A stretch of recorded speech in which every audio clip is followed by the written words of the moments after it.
Cuando vimos los resultados del primer año, dijimos, no puede ser cierto. Tenemos que continuar un año más para hacer reconocimientos a más hombres y comprobar si ha habido algún tipo de predisposición o algo parecido, porque realmente no nos atrevíamos a creer los resultados.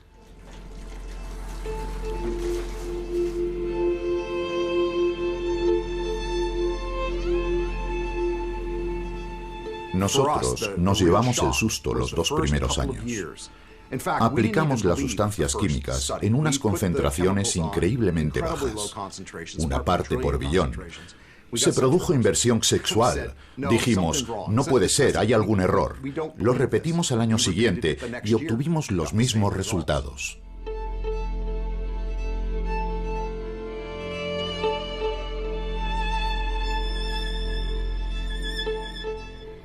Existen 85.000 sustancias químicas en el mercado, la mayoría desconocidas. No sabemos su potencial cancerígeno, su fuerza reproductiva, el efecto que producen en nuestro sistema inmunológico o en nuestro metabolismo. Necesitamos empezar a trabajar y entender que estamos expuestos a ciertas sustancias y que formamos parte de un experimento enorme. En los últimos 50 años, nuevas moléculas químicas han invadido el medio ambiente. ¿Podrían afectar a nuestra capacidad de reproducción? Este tema preocupa a científicos de diversas disciplinas: zoología, biología, toxicología, investigación sobre el cáncer. Todos están impactados por unos resultados experimentales que parecen indicar que estas moléculas químicas atacan los sistemas hormonales de los seres vivos. Se trata de una hipótesis atrevida, tan atrevida como polémica. Si estos científicos tienen razón, tendremos que reconsiderar nuestra actual forma de vida.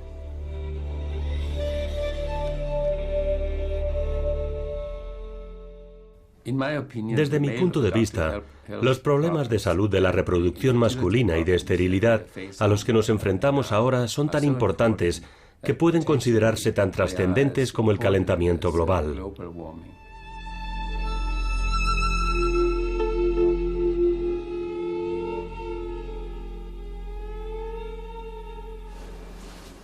Nuestra historia comienza a principios de 1990 en el Hospital Universitario de Copenhague.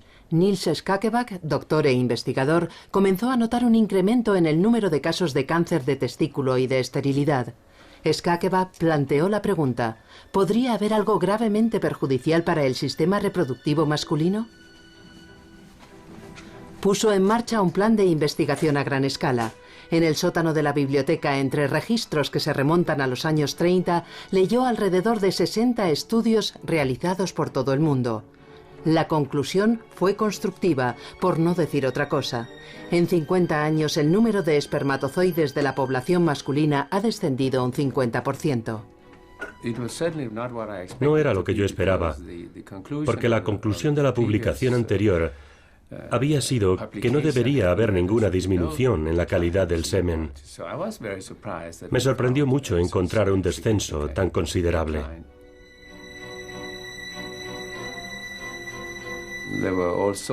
Surgieron todo tipo de polémicas. Unos pensaron que habíamos utilizado pipetas equivocadas, otros ponían en duda las estadísticas y otros dudaban del método de selección de documentos. La reacción en contra fue feroz. Se enfrentaron al científico danés y sus credenciales profesionales se pusieron en duda. Para poder validar su estudio tenía que ser confirmado. Skakebak envió todas sus referencias y documentos a una célebre investigadora nombrada por la Academia de las Ciencias americana. El 50% del recuento de esperma considerado en 50 años parecía inverosímil. Si la disminución pudiera seguir produciéndose en esa proporción, sería bastante alarmante. Era muy importante determinar si era cierto o no. Realizamos un análisis sistemático de cada uno de los estudios que trataba este tema.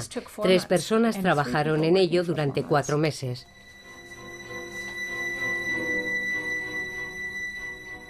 Fue sorprendente que después de todo este trabajo y de todo lo que hicimos, llegáramos casi exactamente a la misma conclusión en relación a la disminución total que se había publicado.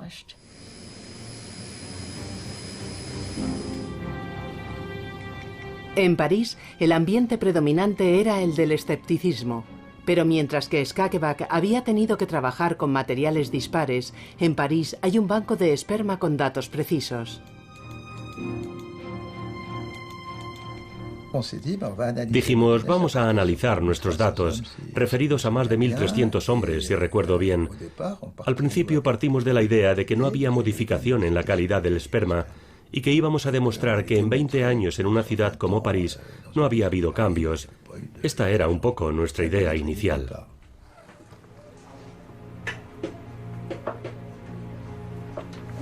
Los donantes parisinos tienen unos antecedentes similares y son padres de al menos un hijo. Sus historiales, perfectamente documentados, se guardan en los archivos del centro. Debido a la precisión de los datos, el estudio se convertiría en un trabajo de referencia a nivel internacional. Las conclusiones fueron alarmantes. En 20 años el recuento de esperma había descendido casi un 40%, casi un 2% al año. Mientras que en Francia, Pierre Jonnet no tuvo los fondos necesarios para terminar su investigación, el recuento de esperma no es ciencia, según le dijo el ministro, las autoridades danesas asumieron la gravedad del problema. El descenso en el recuento de esperma demostró ser un fenómeno en desarrollo y la capacidad total de la población para reproducirse estaría en juego.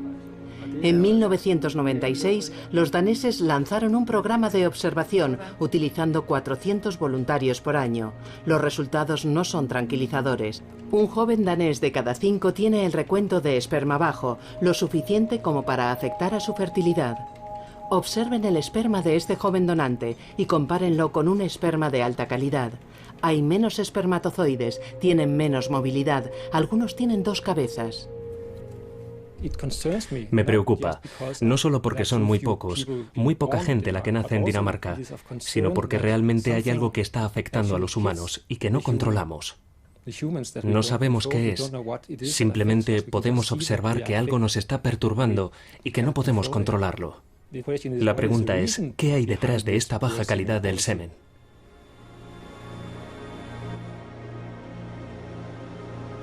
¿Por qué esta baja calidad del semen? ¿Por qué ese aumento tan asombroso de cáncer de testículo, un incremento del 400% en 60 años? ¿Y por qué un incremento en las malformaciones genitales detectadas en los niños al nacer, problemas como testículos que no descienden? Niels Skageback piensa que estos 3 fenómenos podrían estar asociados. Su análisis se basa en el descubrimiento más inquietante que ha hecho.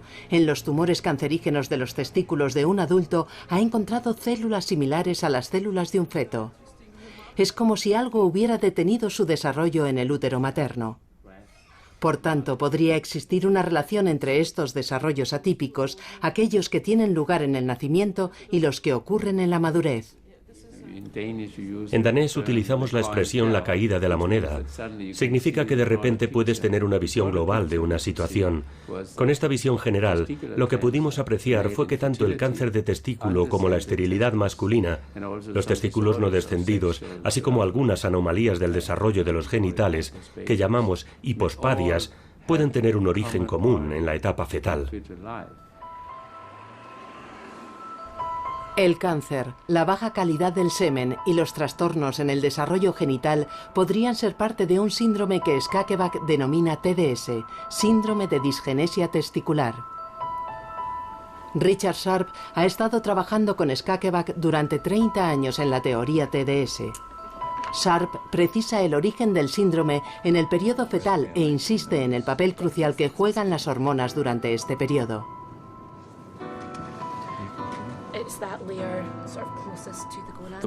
El acontecimiento más importante en la vida del hombre tiene lugar en la etapa fetal.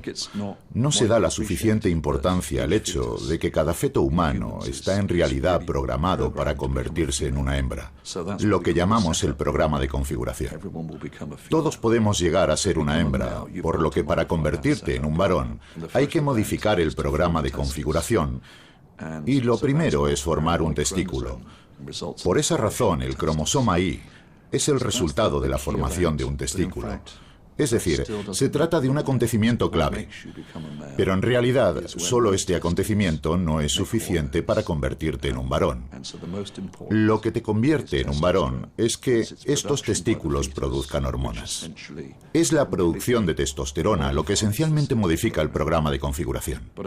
Sin embargo, el hecho de que se trate de un proceso que ocasiona un cambio también es, si quieres, un momento de riesgo porque las cosas pueden no ir bien. Tenemos, por tanto, que ser especialmente cautos en cuanto a los factores que pueden influir en el embarazo. Porque si estos factores producen un efecto en el embarazo y afectan al feto, entonces es probable que se trate de un cambio irreversible. La historia de la medicina nos ofrece un ejemplo trágico de lo que puede suceder cuando un feto se expone a factores externos. Distilbene, un medicamento muy recetado en Francia entre 1950 y 1980, era una hormona sintética femenina, un estrógeno químico. Comercializado como un remedio milagroso para prevenir supuestamente el aborto natural, lo tomaron más de 6 millones de mujeres. Pero el milagro se convirtió en una pesadilla. En la madurez, las personas expuestas a este medicamento en el útero materno desarrollaron malformaciones en el sistema reproductivo, algunas veces incluso cáncer. Era la primera vez que los médicos se enfrentaban a los efectos a largo plazo de una molécula química. Las madres habían tomado Distilbene, pero las víctimas eran sus hijos. Si una hormona sintética como Distilbene pudo tener un efecto tan acusado en el sistema reproductivo de aquellos que estuvieron expuestos a ella en el útero materno, ¿podrían existir otras moléculas con efectos similares? ¿Podría ser que las madres de los jóvenes daneses que recurren a un tratamiento médico hayan estado también expuestas inconscientemente a algún peligro externo? Tiene que deberse a una causa genética o medioambiental. No hay más posibilidades. Un cambio tan dramático en el patrón de una enfermedad en un periodo tan corto de tiempo solo se puede deber a factores medioambientales, incluyendo la forma de vida.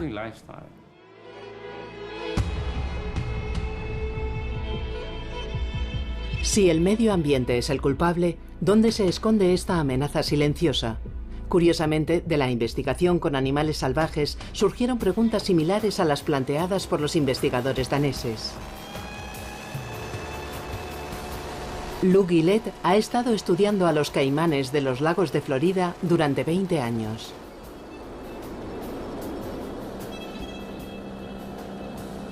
Antes de convertirse en la bestia feroz que reina en estas aguas, el caimán es una criatura frágil protegida por un fino cascarón. Mientras observaba estos huevos, Lou Guillet se dio cuenta de que un mal insidioso minaba el reino de los caimanes.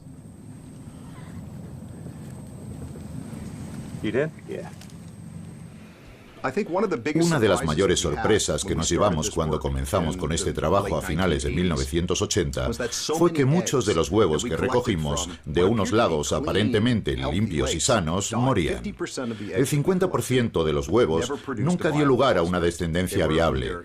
Eran o estériles o el embrión había muerto prematuramente. No teníamos ni idea de lo que causaba estas muertes. También descubrimos anomalías en el sistema reproductivo, en las incubaciones. Y nuestra preocupación consistía en, ¿se trata solo de un problema de los animales recién nacidos o persiste a lo largo de la vida? Para descubrirlo, tuvieron que capturar a jóvenes adultos por la noche cuando están más activos.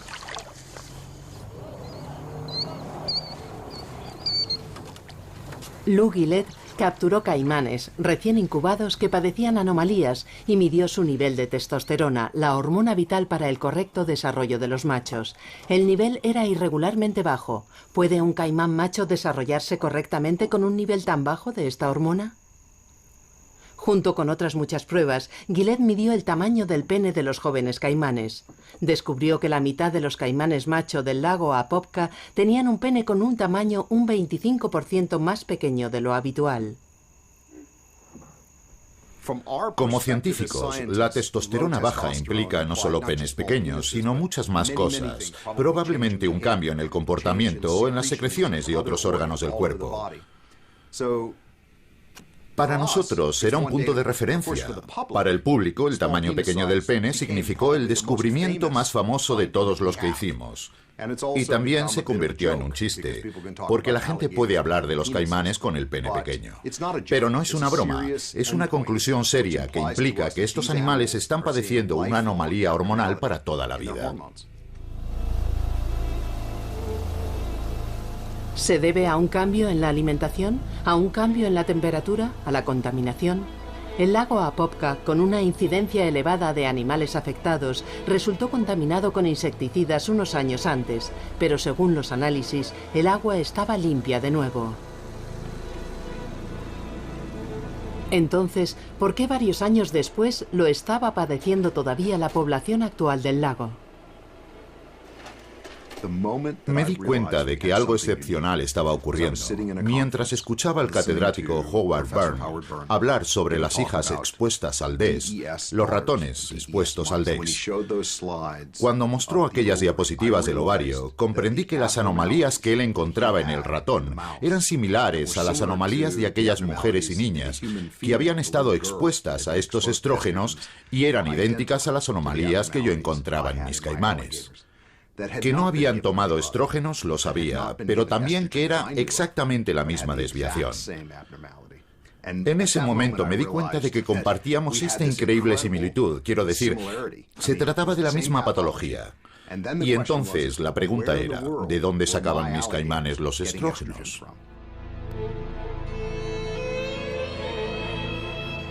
Gillette encontró residuos de pesticidas acumulados en los cuerpos de los animales. ¿Podrían estos pesticidas tener un efecto similar a los estrógenos?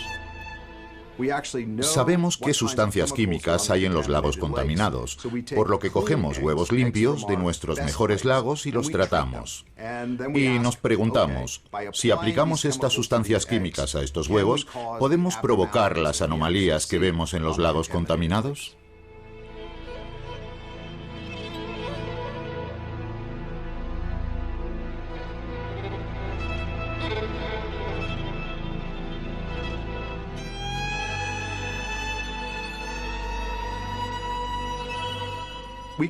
Es posible demostrar que aplicando estos compuestos podemos alterar el desarrollo del pene y de los testículos. Si damos estrógenos en concentraciones muy bajas a las hembras, alteramos el desarrollo de los ovarios. La posibilidad de exponer a los embriones en desarrollo a bajos niveles de sustancias químicas es lo que me preocupa tanto.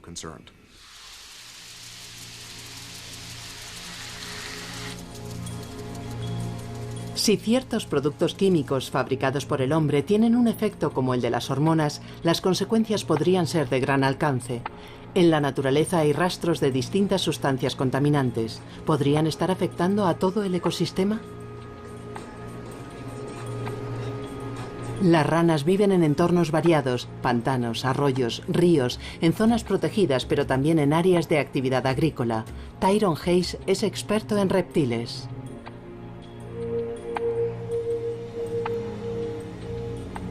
Hayes, a petición del grupo farmacéutico y químico Syngenta, probó en ranas de todo el mundo la atracina, el herbicida mejor vendido de este grupo. En su laboratorio de la Universidad de Berkeley, Hayes expuso a unos renacuajos a dosis muy bajas de atracina, dosis idénticas a las que se encontraron en el medio ambiente. La primera vez que hicimos el experimento, el técnico de mi laboratorio me dijo, tenemos este resultado. Yo dije, no me lo creo. Entonces oculté todas las identidades de tal forma que no supiera cuáles había revisado antes. Lo hizo de nuevo y pudimos ver lo mismo. Le encargué el análisis a otro estudiante y obtuvimos el mismo resultado una y otra vez. Entonces empiezas a creer que es cierto. Los machos expuestos a la atracina se hicieron hermafroditas. Sus testículos contenían huevos. El estudio fue publicado por el New York Times y provocó una gran polémica. Se suponía que estas dosis tan bajas tenían que ser inofensivas.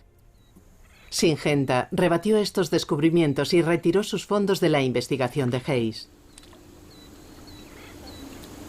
Mientras otros investigadores intentaban duplicar sus experimentos en el laboratorio, Hayes continuó su investigación en este campo. Casi la mitad de la población mundial de anfibios está en peligro de extinción y nadie entiende realmente por qué.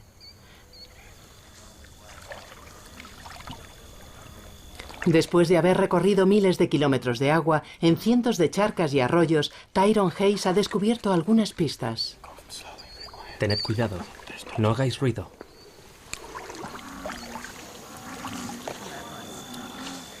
Catch. Catch. Catch. Male.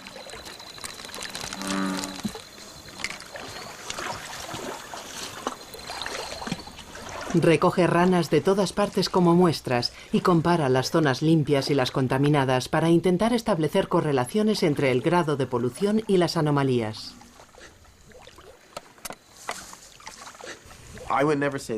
La atracina no es la única causa del declive de los anfibios, pero los pesticidas tienen un papel crítico en muchos de los casos. Los datos sugieren que la exposición a los pesticidas puede hacer a un ser vivo más vulnerable a las anomalías reproductivas. Si están expuestos a una mezcla de pesticidas que impide la metamorfosis y la charca se seca, se interpreta que mueren directamente porque la charca se ha secado. Pero la razón por la que no se han escapado de la charca es que estaban expuestos a unos pesticidas que impiden la metamorfosis.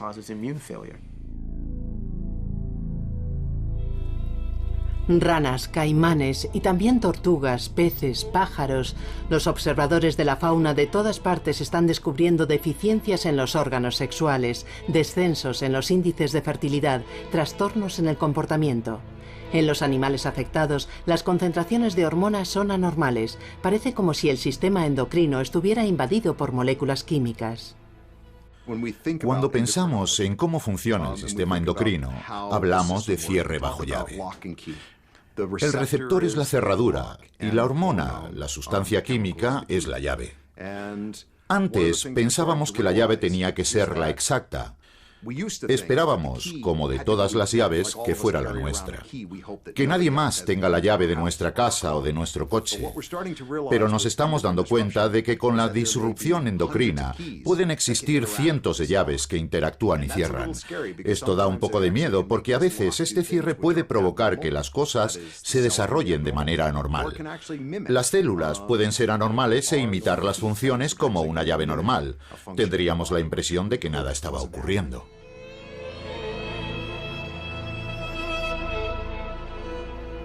¿Hasta qué punto podría influir el efecto de las disrupciones endocrinas en el descenso del número de muchas especies animales? Cada vez hay más estudios que demuestran que esto es así, y en todo el mundo hombres y mujeres estamos expuestos a los mismos productos. Aunque podríamos pensarlo, los humanos no somos diferentes del resto de los animales. Muchos de los genes que regulan nuestro desarrollo, como por ejemplo el crecimiento de un brazo o una pierna, son los mismos que regulan estos procesos en los pájaros, las tortugas o cualquier ser vivo. Las hormonas que producimos, como la testosterona, los estrógenos, las hormonas de la tiroides, son las mismas que producen los peces, las ranas. Entonces, si observas estos efectos en cualquier tipo de especie animal, ¿por qué no esperamos que puedan ocurrir en los humanos? La exposición podría ser diferente. No nadamos en el agua como un pez, pero podríamos beber esa misma agua.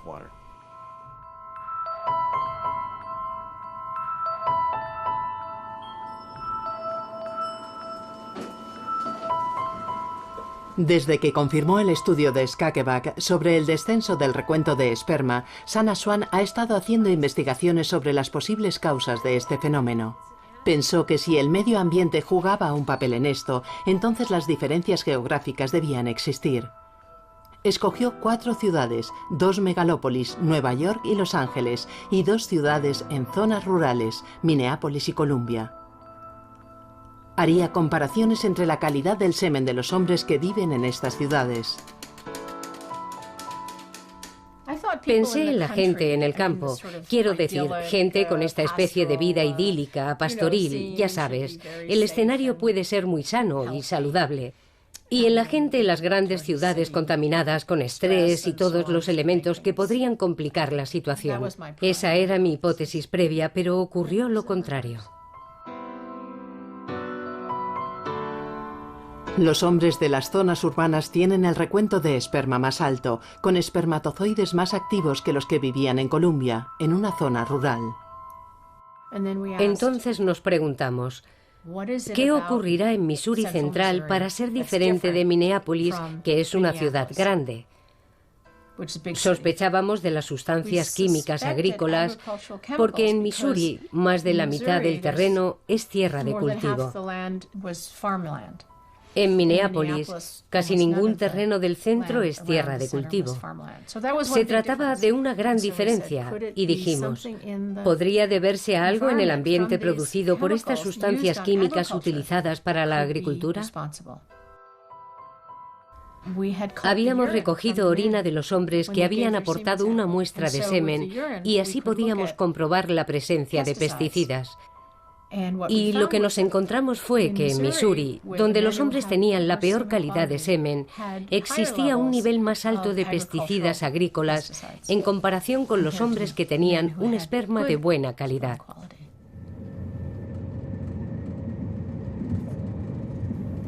Durante muchos años, los pesticidas han sido el principal objetivo en la investigación de las disfunciones endocrinas.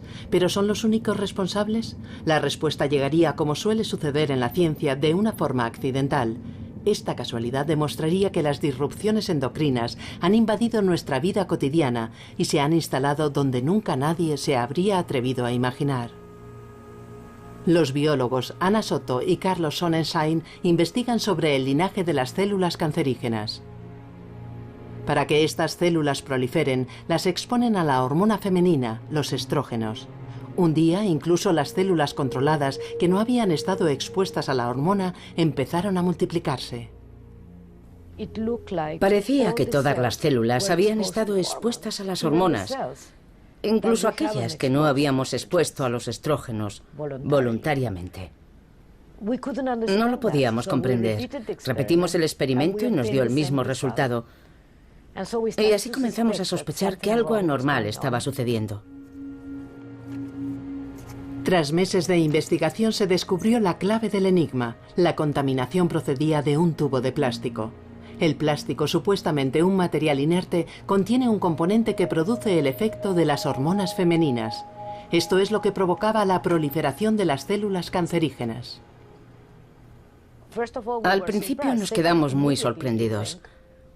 Después, inmediatamente, piensas en las consecuencias. Por ejemplo, si está en el plástico, en los útiles de mi laboratorio, también podría estar en los biberones. Lo que significa que si ese fuera el caso, los bebés estarían expuestos a las hormonas.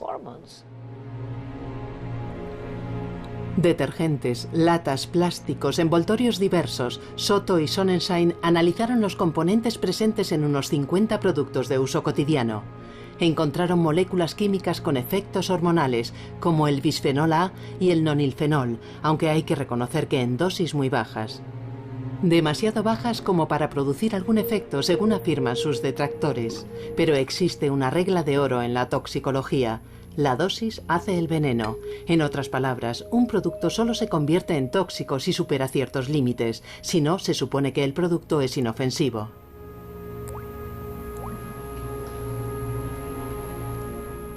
Pero muchos investigadores creen que esta regla no se puede aplicar a las alteraciones endocrinas. Según explican, no depende tanto de la cantidad que contengan, sino del tiempo y la duración de la exposición.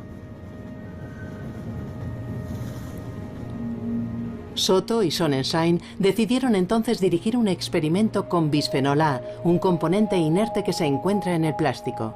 Expondrían a algunas ratas hembras a este componente durante la gestación. Durante 2 semanas se insertó en el lomo del animal una cánula que actuaba como un goteo de la molécula química. Querían comprobar si las crías expuestas a una molécula similar a los estrógenos mostraban alguna secuela en el momento de nacer y más tarde en su madurez. Los resultados superaron sus más pesimistas predicciones. Estas ratas desarrollaron lesiones preneoplásicas al inicio de su madurez. El 100% de las ratas desarrollaron lesiones preneoplásicas en todas las dosis que probamos, incluso con las dosis bajas. Y yo me pregunto, ¿empieza el cáncer en el útero materno?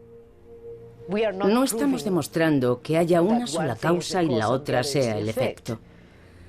Pero esto refuerza la hipótesis de que hay que comprobarlo.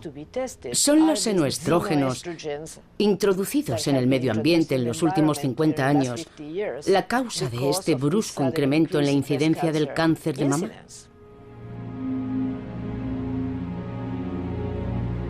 Nadie puede explicarse el enorme incremento de casos de cáncer de mama. Una mujer de cada 20 padecía la enfermedad en 1960, una mujer de cada 8 hoy en día. Con este tipo de cáncer especialmente sensible a las variaciones hormonales, la tesis de la alteración endocrina es una posible pista a investigar. Muchos productos químicos con efectos hormonales se pueden detectar en la sangre humana y los avances técnicos permiten medir hasta qué punto están presentes estas moléculas.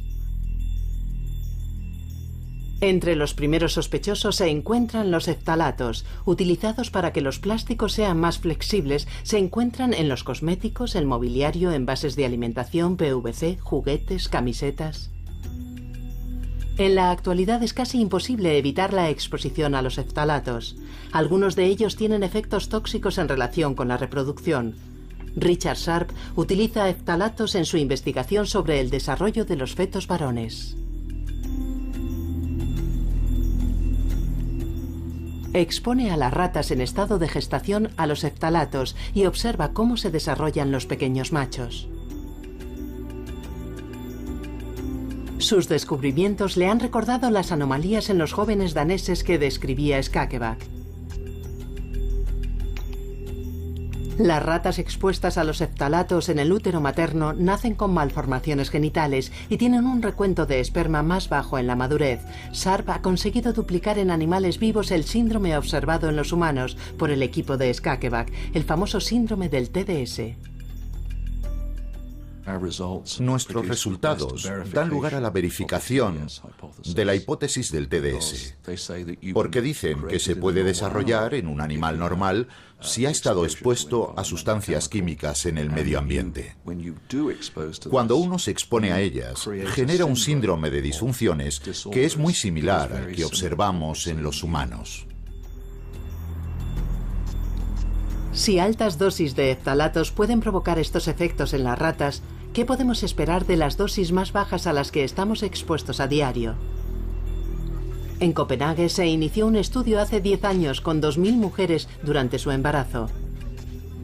Se analizaron muestras de sangre y su nivel de phtalatos, así como el de otros alteradores endocrinos, como los pesticidas o los igniretardantes. Los doctores daneses intentaron establecer un vínculo entre la exposición de las madres a los productos químicos y el desarrollo de su descendencia masculina. Lo que resultó una sorpresa para mí cuando leí los resultados de Richard Sharp fue que lo que sucedía en los roedores encajaba con el trabajo clínico que yo estaba haciendo. Encaja a la perfección. Si miro hacia atrás a lo largo de mi estudio, encuentro más de lo que pensaba que podría encontrar. Por algo aparecían las sustancias químicas en la leche materna en las que busqué. Descubrí muchas asociaciones entre la criptoquidia y estas sustancias químicas, o entre la producción de la hormona. No tengo la menor duda en cuanto a la vulnerabilidad del cuerpo humano y los testículos a estas sustancias químicas.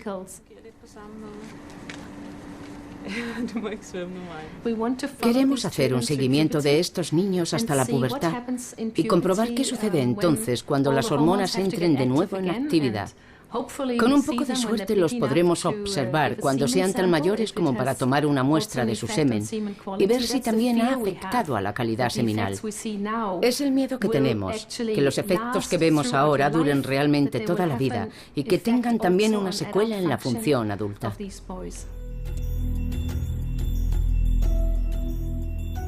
Al otro lado del Atlántico, Sana Swan estuvo midiendo la exposición de las mujeres embarazadas a los phtalatos y después haciendo un estudio de sus hijos. Tenía la idea de hacer con las personas una prueba similar a la realizada con los roedores, midiendo la distancia anogenital. En los humanos, como en las ratas, esta distancia es aproximadamente el doble de larga en los varones que en las hembras. Cualquier reducción en la longitud podría significar un síndrome de feminización. La distancia en los roedores, esta distancia anogenital, es lo que se denomina un marcador, que dice que ha habido algo que ha afectado a la testosterona fetal.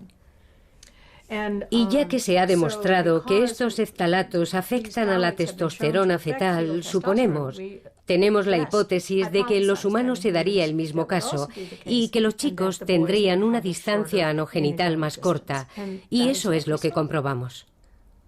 Descubrimos una distancia anogenital más corta y una disminución en el tamaño del pene de los chicos, cuyas madres tenían niveles más altos de phtalatos.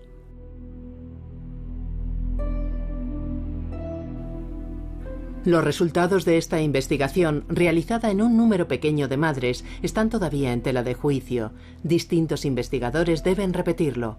Otro desafío es descubrir cómo los phtalatos terminan en la sangre humana.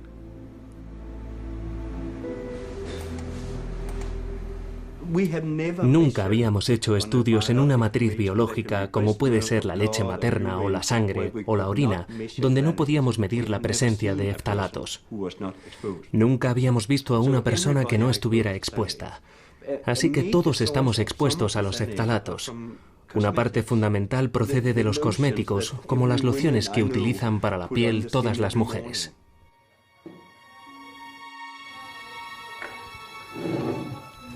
Pero ¿de dónde proceden los phtalatos encontrados en ciertos cosméticos? ¿Permanecen en el cuerpo o se pueden evacuar rápidamente?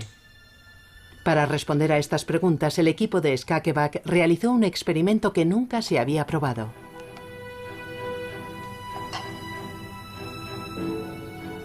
Durante 2 semanas cubrieron de pies a cabeza de crema a 26 jóvenes. En la primera semana utilizaron una crema básica y neutra. En la segunda semana usaron la misma crema pero añadiendo 2 phtalatos y un parabeno muy utilizado. Tras la aplicación de la crema, los investigadores tomaron muestras de sangre para medir los niveles de hormonas, así como los restos de phtalatos y parabeno. Hay que tener en cuenta que si uno no lo quiere comer, no se lo debería aplicar en la piel, porque terminará dentro. Si aplicas loción en la piel, puedes hacer la prueba de echar un poco en la mesa a la vez. Comprobarás que se queda en la mesa. No se absorbe. Después de 20 minutos la gota de crema seguirá ahí. Pero si observas tu piel, verás que ya no está. Así que cuando usas una crema con phtalatos, estos terminan dentro de tu cuerpo. Te ocasionará un tremendo pico de phtalatos en sangre porque se han aplicado en todo el cuerpo. Penetran en él y en la sangre.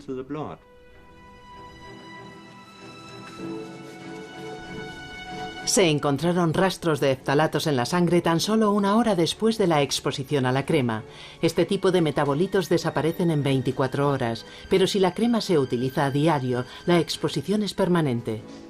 La evidencia comenzaba a acumularse y, a diferencia de otros países que parecen estar dispuestos a esperar el resultado de pruebas evidentes y categóricas, Dinamarca decidió actuar. En el año 2006 lanzó una campaña de prevención dirigida a las mujeres embarazadas. El Ministerio de Medio Ambiente aconsejó a todas las madres que evitaran la exposición a ciertos productos como cosméticos, tintes para el pelo, pintura. Se distribuyó un aviso con 9 puntos en todas las maternidades del país. Creo que cada vez es más evidente que las enfermedades de los adultos pueden tener su origen en el período fetal.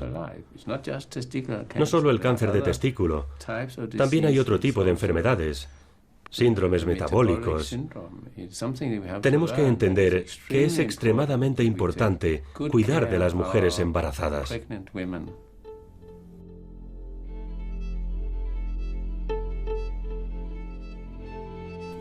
La comunidad científica comenzaba a alcanzar el consenso. En los primeros momentos de la vida, el medio ambiente puede afectar provocando alteraciones en el sensible balance hormonal.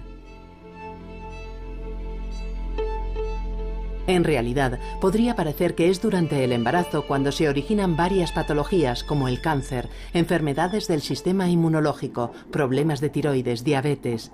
La lista de posibles males sencillamente sigue creciendo en las publicaciones internacionales. Nils Skakeback continúa observando cualquier indicio de anomalía hormonal en la sociedad. Un pequeño artículo en un periódico captó su atención. Los profesores del Coro Real de Copenhague estaban notando con irritación que las voces de los jóvenes cantantes se estaban quebrando cada vez más pronto. ¿Se debía a algún tipo de pubertad precoz?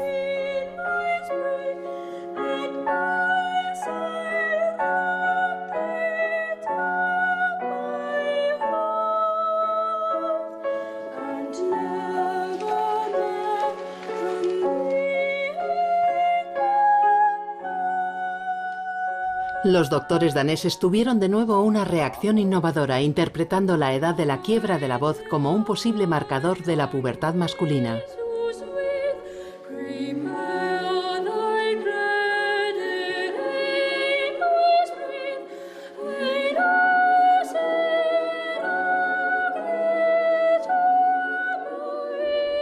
En la época de Bach, esta música la interpretaban jóvenes de entre 17 y 18 años. Hoy resulta imposible porque la voz se quiebra alrededor de los 13 o 14 años.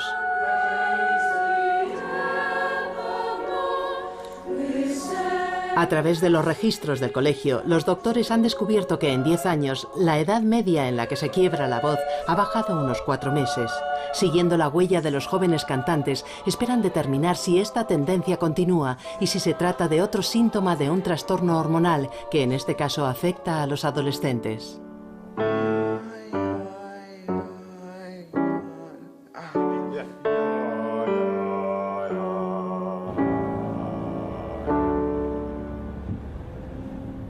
Desde hace 10 años, un aumento de la investigación con el conocimiento de nuevas sospechas a cada momento ha forzado a las empresas químicas a tomar medidas.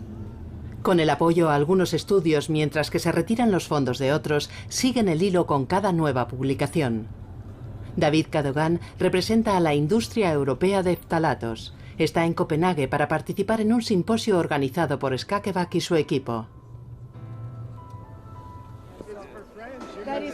Este simposio se celebra cada 2 años. Es un acontecimiento que no se pueden perder las personas que estudian los disruptores endocrinos. A lo largo de los años el grupo ha aumentado y a los pioneros se les han unido nuevos iconoclastas.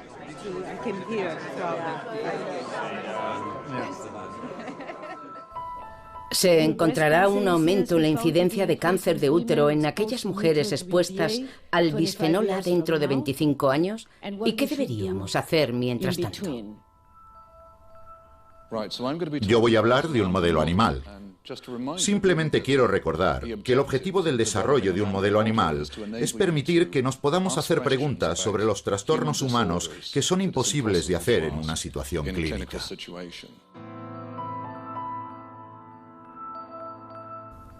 ¿Y no está demasiado preocupado por lo que hemos oído hoy sobre los ftalatos? No, porque todavía estamos hablando de efectos en roedores. Y creo que cuando tengamos toda la información, descubriremos que estos efectos no tienen trascendencia en los humanos. Los representantes de las industrias se mantienen informados, esperan ser los segundos en adivinar los futuros conflictos y los posibles problemas relacionados con la prohibición de varios productos. De momento, su estrategia es rebatir los descubrimientos, alimentar las dudas, entretener para ganar tiempo. Hablé con los toxicólogos que estudian los ftalatos que conocemos aquí y con los colegas y preguntamos, ¿qué es lo que medís? ¿Qué es lo que veis? ¿Qué deberíamos medir? Porque no sabemos cómo se manifestarían en los humanos estas dismorfologías en caso de existir. Por primera vez se han apreciado los efectos en los humanos. Yo no estoy preocupado, porque no creo en estos datos. Creo que hay algunos fallos esenciales en la técnica experimental. No me sorprende. Es la forma de actuar de la industria para hacer frente a lo que no les gusta de la ciencia. Su trabajo consiste en criticarme y el mío en realizar los mejores estudios que pueda.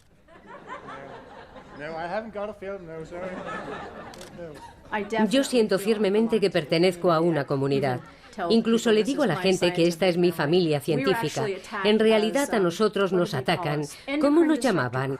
Los niños llorones de los disruptores endocrinos.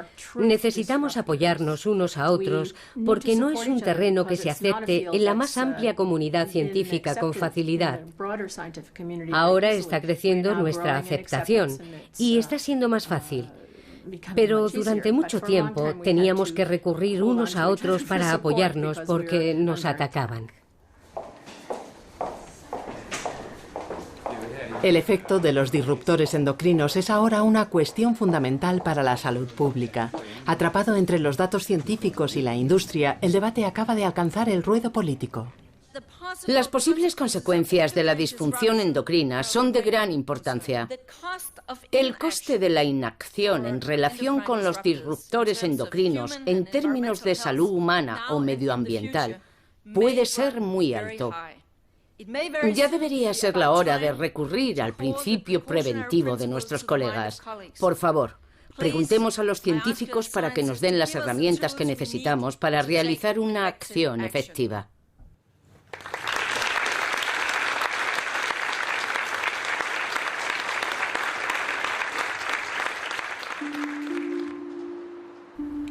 ¿Cómo podemos proteger mejor a las personas de las sustancias químicas? En diciembre de 2006, el Parlamento Europeo adoptó una nueva norma en relación con los productos químicos, la Directiva REACH. En más de 11 años, 30.000 sustancias, incluyendo por supuesto los disruptores endocrinos, se tendrán que registrar. La directiva ha depositado la responsabilidad de demostrar la inocuidad de sus productos en la industria y no en las autoridades públicas.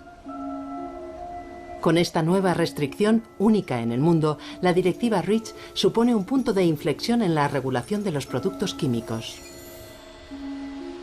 Pero todavía falta por ver cómo se aplicará.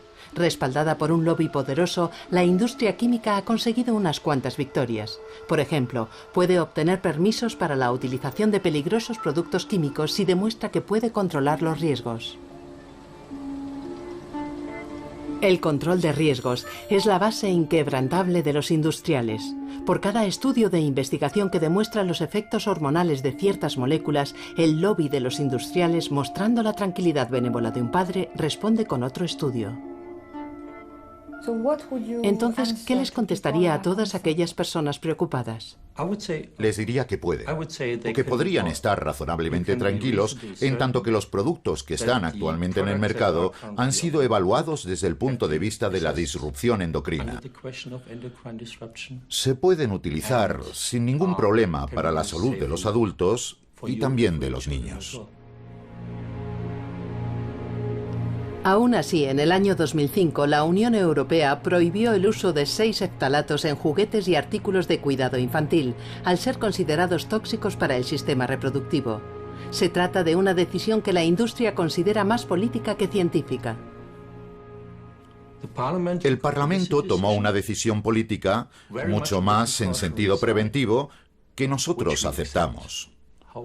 Sin embargo, todavía pensamos que es muy exagerado y que causa más preocupación que seguridad en el público. Porque si esta es la manera en la que se van a evaluar las sustancias en el futuro, cualquier evaluación de la directiva REACH, que está científicamente basada en la salud, puede ser rechazada políticamente. Y no creo que sea una forma responsable de avanzar si Europa quiere ser una región innovadora del mundo.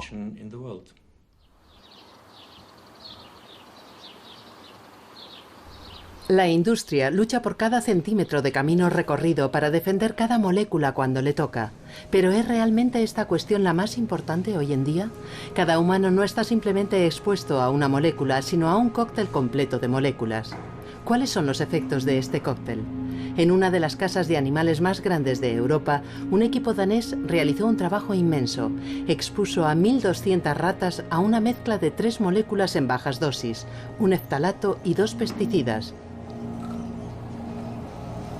Alimentaron a las hembras durante toda la gestación y examinaron a la descendencia hasta la madurez.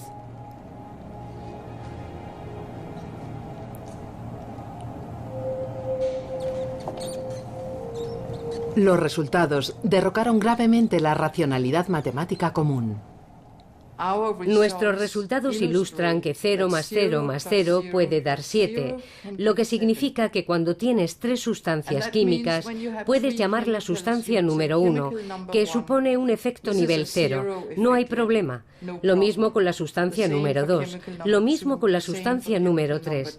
Pero lo que demuestran nuestros resultados es que si tienes una mezcla de una sustancia química número 1, número 2 y número 3, se producen efectos evidentes. Lo que realmente supuso una sorpresa enorme fue que los machos expuestos a altas dosis de esta mezcla en realidad no tenían aspecto de machos.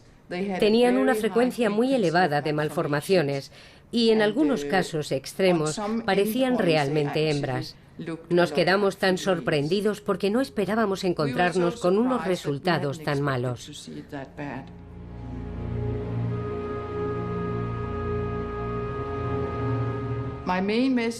Mi mensaje principal sería que la valoración, sin tener en cuenta los efectos de las mezclas, subestima el riesgo en los humanos.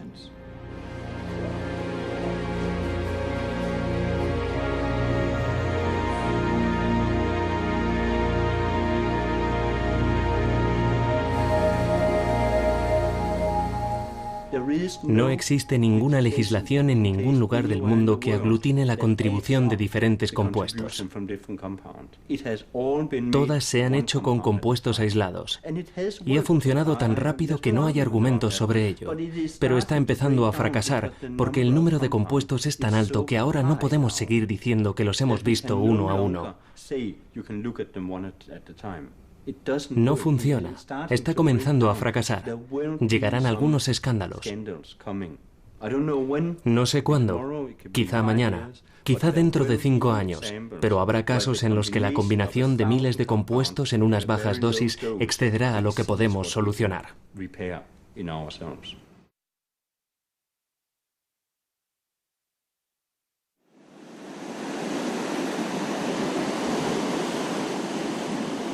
En este mundo de amenazas invisibles, una historia sobre caracoles de agua salada proporciona para cerrar una nota optimista.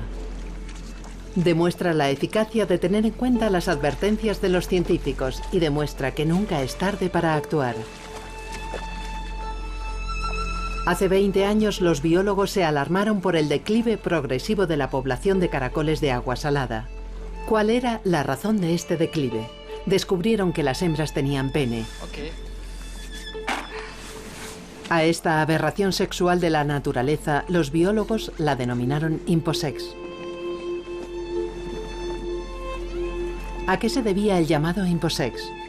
En el cóctel químico que servía de hogar a los caracoles, los investigadores lograron identificar al culpable, un componente de la pintura anticorrosión utilizada para los barcos, el TBT.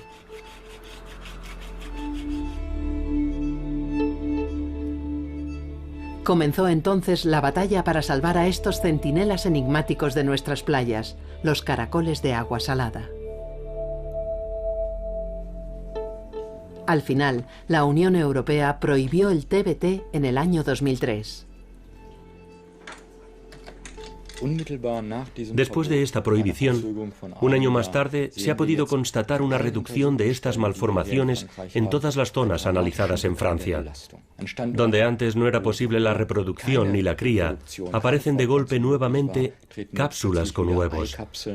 La población rejuvenece de forma independiente, y eso es un indicio de esperanza.